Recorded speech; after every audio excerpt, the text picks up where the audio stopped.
Assalamualaikum warahmatullahi wabarakatuh. Perkenalkan, nama saya Vidya Amaliatul Jannah Yusuf, N0142-01042, Program Studi Pendidikan Apoteker Unhas kelas A. Pada kesempatan kali ini, saya akan menjelaskan tentang disfungsi hati, khususnya perlemakan hati non-alkoholik.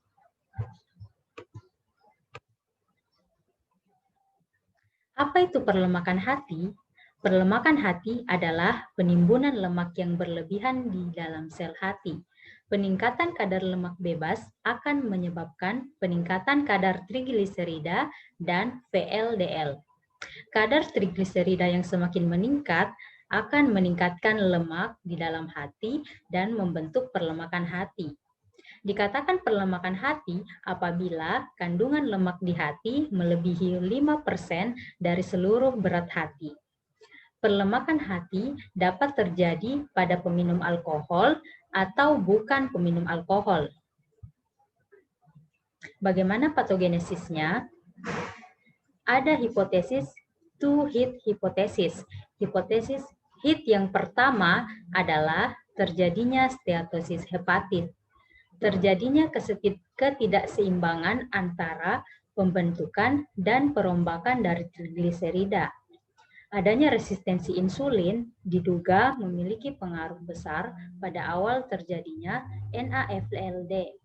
Karena pada resistensi insulin akan terjadi peningkatan sintesis dan transport trigliserida menuju hati, serta terjadi peningkatan lipolisis khususnya pada adiposa di bagian sentral tubuh, di mana asam lemak bebas hasil dari lipolisis tersebut akan dibawa menuju ke vena porta ke hati untuk diproses dan menyebabkan tingginya kadar trigliserida FFA pada hati. Lipogenesis serta sintesis trigliserida di hati yang berlebihan menyebabkan terjadinya steatosis hepatik pada sindroma metabolik. Hit yang kedua yaitu terjadi peningkatan kadar stres oksidatif. ROS dan lipid peroksidase akan meningkat dan mengaktifkan sel-sel stelata, menyebabkan terjadinya steatosis hepatitis dan fibrogenesis, yang akhirnya terjadi perkembangan selanjutnya dari NAFLD menjadi non-alkoholik steatohepatitis atau NSH dan sirosis hati. Bagaimana terapi farmakologinya? Yang pertama dapat diberikan insulin sensitizer. Contoh obatnya yaitu pioglitazone yang merupakan golongan obat thiazolidinedione. Dosis yang digunakan berkisar antara 30 sampai 45 mg per hari. Indikasinya yaitu dapat meningkatkan kepekaan insulin dan mungkin mengurangi peradangan pada fibrosis hati. Sebuah studi telah menyarankan bahwa pioglitazone 45 mg setiap hari dengan diet hipokalorik selama 6 bulan menghasilkan perbaikan metabolik dan histologi yang lebih besar pada pasien dengan steatohepatitis non-alkoholik daripada diet saja. Sebuah studi lain pada tahun 2010 yang mencakup 250 pasien dengan NSH, pemberian pioglitazone sebanyak 30 mg per hari bersama vitamin E 800 IU per hari memberikan perbaikan pada hasil laboratorium fungsi hati dan penurunan inflamasi. Thiazolidinedione juga dilaporkan dapat mempengaruhi konsentrasi lipid serum. Dibandingkan dengan placebo, pioglitazone telah ditemukan dapat mengurangi trigliserida, meningkatkan HDL, dan memiliki sedikit atau tidak berpengaruh pada LDL dan kolesterol total. Efek samping dari pemberian obat ini berupa gangguan saluran cerna, peningkatan berat badan, edema, anemia, sakit kepala, gangguan penglihatan, pusing, dan lain sebagainya. Pemberian thiazolidinedione menunjukkan penurunan inflamasi pada hati. Akan tetapi, efek ini hanya terjadi selama pemberian obat, sehingga diperlukan pengobatan jangka panjang.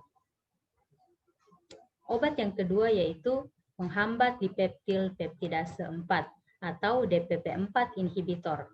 Penggunaan obat ini sekarang sedang diteliti untuk mengatasi diabetes pada penderita NAFLD. Hal ini dengan harapan dapat meningkatkan uptake glukosa di perifer. Penggunaan linagliptin selama 4 minggu pada tikus yang obesitas dengan steatosis hati didapatkan perbaikan gambaran histologis hati, mengurangi infiltrasi makrofag lemak pada hati, dan terjadi perbaikan sensitivitas insulin. Pemberian sitagliptin sebanyak 100 mg per hari selama setahun pada 15 pasien NSH dengan diabetes menunjukkan perbaikan skor NSH, penurunan steatosis, dan degenerasi balon.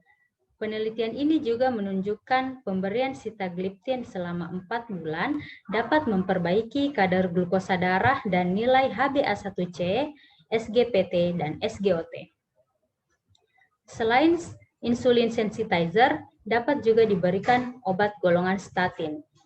Contoh obatnya yaitu atorvastatin dengan dosis 10 mg sekali dan bila perlu dapat ditingkatkan dengan interval 4 minggu hingga maksimal 80 mg sehari. Indikasinya yaitu sebagai terapi tambahan pada diet untuk mengurangi peningkatan kolesterol total, LDL, apolipoprotein B, dan trigliserida pada pasien dengan hiperkolesterolemia primer, dan lain sebagainya. Efek samping dari obat ini yaitu menyebabkan insomnia, angioedema, anoreksia, astenia, neuropati perifer, dan lain sebagainya. Sebuah studi GRACE pada tahun 2010 menunjukkan bahwa pemberian atorvastatin sebanyak 24 mg per hari ditemukan penurunan angka kardiovaskular serta penurunan kadar enzim hati setelah pemberian selama 3 tahun. Pada tahun 2014, National Lipid Association Safety Task Force menyatakan aman untuk memberikan golongan statin pada pasien dengan NAFLD. Penggunaan atorvastatin bersama vitamin C 1 gram dan vitamin E 100 IU selama 1 tahun memperlihatkan perbaikan gambaran histologis hati dan inflamasi. Terapi non-farmakologinya yaitu penurunan berat badan, menunjukkan perbaikan gambaran histologis hati seperti pengurangan nekrosis, steatosis, dan inflamasi. Yang kedua, panduan rekomendasi diet, yaitu dengan pengurangan kalori sebanyak 600-800 kalori per hari, atau restriksi kalori menjadi 25-30 kcal per kilogram per hari dari berat badan ideal. Protein sebanyak 1-1,5 gram per kilogram per hari dan restriksi karbohidrat menjadi 40-45% dari total kalori. Restriksi lemak menjadi kurang dari 30% kalori dengan asam lemak jenuh kurang dari 10%. Sebaiknya mengonsumsi buah dan sayuran dibandingkan dengan makanan tinggi fruktosa.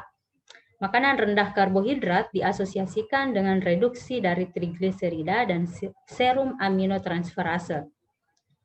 Selain itu, dapat menggunakan suplementasi diet, seperti penggunaan asam lemak omega 3, dapat memberikan perbaikan profil lipid seperti menurunkan trigliserida, menurunkan resistensi insulin, dan sintesis sitokin. Selain itu, penggunaan vitamin E sebagai antioksidan lipofilik memberikan efek dengan mereduksi peroksidase lemak, menangkal radikal bebas, dan menstabilisasi membran fosfolipid sel. Vitamin E juga dapat menghambat ekspresi hepatic transforming growth factor beta 1 dan melindungi dari fibrosis hati. Dan yang terakhir, beberapa penelitian menunjukkan bahwa dengan beraktivitas fisik saja tanpa intervensi diet dapat memberikan perbaikan pada pasien dengan NAFLD. WGO pada tahun 2014 merekomendasikan olahraga dengan intensitas sebanyak 3-4 kali sehari dengan target pencapaian denyut nadi sebesar 60-75% dari denyut nadi maksimum menurut umur. Terima kasih atas kesempatan yang telah diberikan kepada saya. Wabillahi taufiq wal hidayah. Wassalamualaikum warahmatullahi wabarakatuh.